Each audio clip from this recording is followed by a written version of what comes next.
Bonjour à tous et bienvenue sur Développement Facile. Donc on continue ensemble l'utilisation du langage XML. Et donc là, dans ce nouveau cours, vous allez voir plusieurs cas d'utilisation justement des fichiers XML dans vos applications web. Alors tout d'abord, les fichiers XML sont utilisés avec les flux RSS. En fait, les flux RSS, c'est des fichiers XML. Donc vous regarderez le code source d'un flux RSS et vous allez reconnaître la balise racine, le nœud racine et toutes les balises XML propres au flux RSS. Vous allez voir des attributs, des contenus dans les balises. Donc regardez des flux RSS.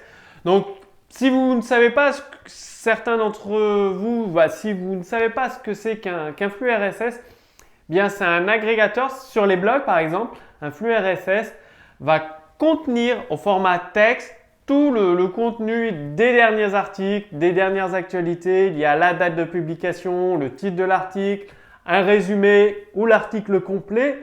Donc tout ça c'est dans le flux RSS, donc dans un fichier XML. Comme je vous l'ai dit, un fichier XML est là pour publier de l'information, donner du contenu et on peut recréer des pages HTML, des pages web avec parce que en fait vous connaissez peut-être les agrégateurs ou les lecteurs de flux RSS. Ça lit un flux RSS, ça récupère le contenu et ça l'affiche au visiteur. Comme ça, il peut lire les dernières actualités d'un blog. Donc le flux RSS a pour but de justement pousser l'information au visiteur. Donc comme ça, l'internaute il n'a pas besoin d'attendre qu'il y ait des nouveaux articles, de revenir sur le site. Il lance son lecteur de flux RSS. Dès qu'il y a un nouvel article, il le sait, c'est indiqué via une icône. Donc avec ce système de flux RSS, ça permet d'informer presque en temps réel vos visiteurs lorsqu'il y a une nouvelle activité. Donc si vous avez un site internet, que ce n'est pas un blog WordPress, pensez à créer un flux RSS. Donc c'est un simple fichier XML et ces cours sont là justement pour vous aider à mettre tout ça en œuvre.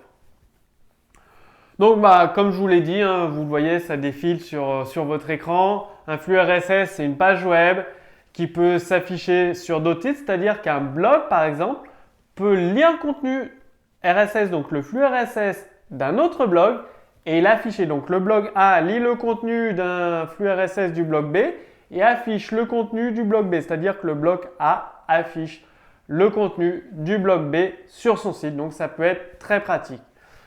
Donc dans un flux RSS, il y a l'URL, le titre d'un article, les images, il y a tout le contenu qui permet les balises B, I, U, italique, souligné, vraiment toutes les balises, saut de ligne, BR, toutes les balises HTML pour faire de la mise en forme, de la mise en page directement.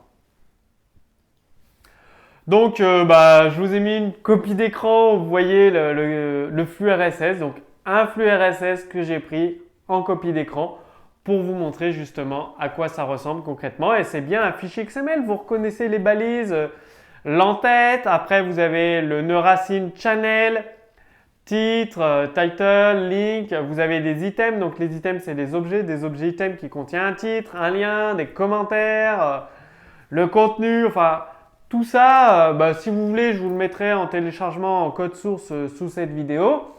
Comme ça, vous aurez vraiment concrètement un exemple de flux RSS, donc qui est un simple fichier XML finalement.